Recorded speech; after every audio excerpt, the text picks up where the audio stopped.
كيفاش عايشه غادي تخبر من الدوار وغادي تخلي راجلها كيقلب عليها والدوار كامل ما عارف عليها حتى اخبار. شي كيقول هربت مع شي راجل اخر وشي كيقول شافت راسها ما كتولدش وهزت حوايجها وغبرات من الدوار، وكل واحد فيهم كيلغي بالغاه. ومن بعد 5 سنين غادي يلقاوها مليوحه في واحد البير اللي قدام دارها، والبير مردوم. واللي غادي يحل هذه القضيه هو واحد العبيل كان ساكن في ذاك الدوار، وكيف غبرات عايشه حتى هو غبر معاها. ومن بعد 5 سنين عاد غادي يبان وغادي يحل لنا هذا اللغز. خلينا نبداو القصه. غير هو قال الاسماء اللي كاينين في هذا الفيديو اسماء مختلفين على الاسماء الحقيقيه. نبداو القصه تاعنا من عند واحد الراجل سميتو حميد. حميد كان واحد الراجل عايش غير بوحدو في دارو اللي كاينه في واحد الدوار. حميد كان والديه متوفين وخلاو لي داك الدار اللي عايش فيها غير بوحدو. كان خدام في السواق كيبيع ويشري في البهايم وعايش حياته بوحدو ما ناقصو حتى خير. ومن غير داك الدار كانت عنده واحد الارض اللي كان فيها واحد البير. هاد البير اللي كيسكيو منه تقريبا كاع الناس تاع داك الدوار، وعقلو مزيان على هاد البير. عنده واحد الدور كبير في هاد القصه. بو حميد بدا كيكبر والفلوس داخله خارجه، فقال مع راسو اجي واش غادي نبقى انا ديما بلا زواج؟ علاش ما نتزوجش ونجيب شي بنت الناس وندير وليدات اللي يعمروا علينا الدار؟ وفعلا بو حميد حط عينيه على واحد البنت، وحميد عنده غنيشان مشى دوا مع والديها. شافوا السيد معقول وخدام وبدارو، فقالوا ليه اللهم يسر. اسيدي داروا العرس، فرحوا نشطوا، هز مراتو وجابها لدارو وكمل حياته كيف الاول. هو كيخدم في السواق وكيجي في العشيه كيلقى مراتو جالسه في الدار، وكانوا عايشين حياتهم بشكل عادي حتى لهنايا كلشي مزيان. سمينا على عسيله. وكيف قلت لكم في الاول حميد عنده دارو، وقدام ديك الدار كاينه واحد الارض اللي بالدور تاعها فيها واحد البير اللي كيسقيو منه كاع الناس. وهذا البير كان تقريبا حداه كاين واحد البراكه اللي ساكن فيها واحد الحماق. هذا الحماق مقطع الوراق ما كيدوي مع حتى واحد، هو ماشي من داك الدوار، غير جا ودوك الناس حنوا عليه وسكنوه تما وبداو مره كيعطيهم ياكل وعايش معاهم بسلام. وصافي بقى عايش معاهم سنين وسنين وعقلو مزيان على هذا الشخص حيت عنده واحد الدور كبير في هذه القصه. ويلا رجعوا عند بو حميد ومراته اللي غادي يكون داز عام تقريبا على الزواج تاعهم، ولكن مراته ما ولداتش وحميد بدا كيطلع ليه الدم حيت هو اصلا مزوج بغى اللي يعمر عليه الدار وبغى وليداتو. هادشي اللي ما قدرش تحققوا ليه مراته، فهنا بدا كيلوم عايشه. وانتم عارفين الناس تاع شحال هذا ديما كيقول بلي المشكل غادي يكون غير في المراه، وهادشي اللي كان ديما كيجبد لهم صداع وكيتضاربوا عليه. كان تقريبا كل سيمانه كيضربها وكيصيفطها لدارهم غضبانه، وهادشي بقى مده طويله وعايشه ما ولداتش. وهادشي غير ما كيزيد الصداع يكبر ويكبر كتار، وما بقاوش عايشين فرحانين كيف الاول. حميد ديما فاش كيضرب مراته كتغضب وكتمشي لدارهم، ولكن كيبقى غير يومين وكيمشي يدوي مع والديها وكيعاود يرجعها. نتوما عارفين في البوادي قليل بزاف اللي كيتطلقوا، وكيف ديما واحد النهار تخاصموا. غير هو هذا النهار تخاصموا بزاف وحميد ضرب مراته وخلاها ومشى نعس. وفاق في الصباح بكري خرج ومشى للسوق، وفاش سال داك النهار ورجع لدارو ما لقاش عايشه، ولكن قال كيف ديما راه مشات غضبانه عند دارهم حيت هادشي مولف كيوقع. بقى تقريبا واحد يومين في دارو وعايشه ما كيناش، وهو يمشي عند والديها باش يدوي معاهم ويعاود يرجعها ثاني من جديد. دخل عندهم وعاود لهم هادشي اللي قلت لكم باللي ضاربوا وهو مشى للسوق، وفاش رجع ما لقاش وقال لهم كلموا عليا باش ندويو ونعاود نرجع لدارها.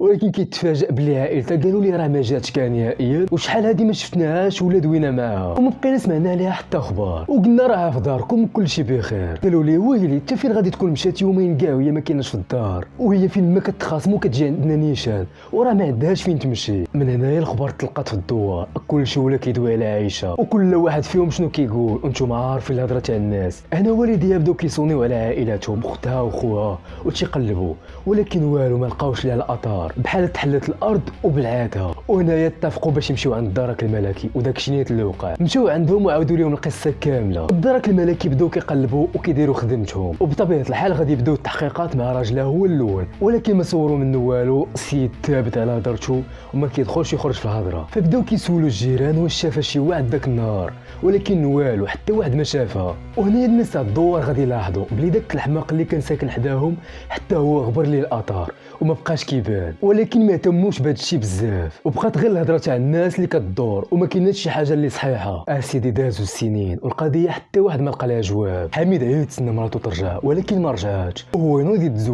تزوج بواحد البنت وبدا معاها حياته.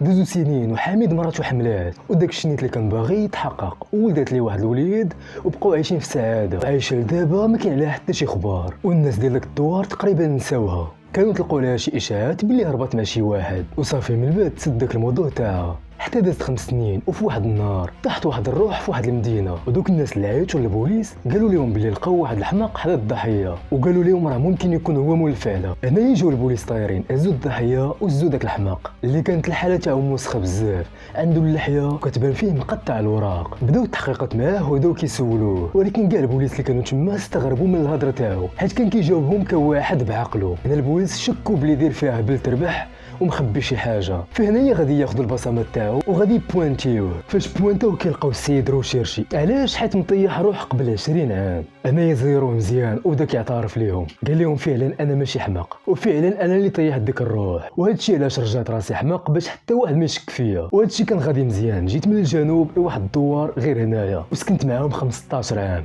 وحتى واحد فيهم ما شك فيا، حتى لواحد النهار كنت جالس في الليل حتى كنشوف واحد الراجل هز مراتو وربطها مزيان وزير عليها بالحجر ولاحها في واحد البير. فاش شفت داكشي عرفت القضيه غادي تكون لي حامضه وغادي يجيو البوليس والدرك الملكي، وعرفت راسي نقدر نتفضح وانا نخوي من تما. هنايا البوليس داروا واحد البحث خفيف وفعلا كيلقاو قضيه اختفاء ديال واحد المراه اللي اختفت في ظروف غامضه. هنايا غادي يهزوا داك السيد وغادي يمشيو نيشان لداك الدوار، ولكن المشكل البلاصه اللي قال لهم داك الحماق لقاو ما كاينش فيها البير. فهنايا بداو كيسولوا الناس على داك الدوار، وهنايا غادي يعاودوا لهم الحقيقه تاع داك البير.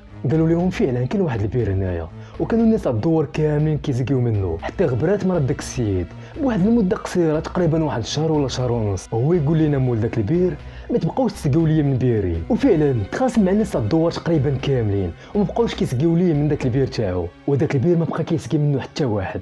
دازت واحد المده طويله تقريبا شويه وهو بدا كيسد فيه، حتى واحد ما عرف السبب علاش سد داك البير، ولكن سدو وحتى واحد ما قدر يسولو حيت داك البير اصلا ديالو. هنايا البوليس والدرك الملكي غادي يمشيو يعتقلوا داك السيد، وهنايا غادي يعترف لهم بكل شيء. قال لهم فعلا انا ومراتي كنا كنتخاصموا بزاف والسبب هو انا بغيت الولاد وهي ما قدرتش تولد ليا، وهذا الشيء هو اللي كان كيجبد لنا المشاكل وصداع في علاقتنا، وديما كنا كنضربوا، ديما كنت كنضربها وكتمشي لدارهم كتغضب. وفي ذاك النهار بصح نيت تخاصمنا وضربتها، ولكن فاش طاحت على راسها قلبتها وحاولت نفيقها ولكن والو. هنايا عرفت باللي مول الامانه دا امانته، وهنايا ما لقيتش ما ندير والفكره اللي جات عندي هي نخفي الجثه تاعها. هادشي علاش خليت حتى ما بقى حتى واحد في الزنقه وهزيتها وربطتها مزيان وزيرت على الحجر ولحتها في داك البير، وبقيت في الدار يومين عاد مشيت دويت مع والديها. وهنايا بدينا كنقلبوا عليها ودرت في راسي باللي ما كاين والو. بو حميد غادي يتقدم للمحكمه وغادي تحكم عليه ب 30 عام،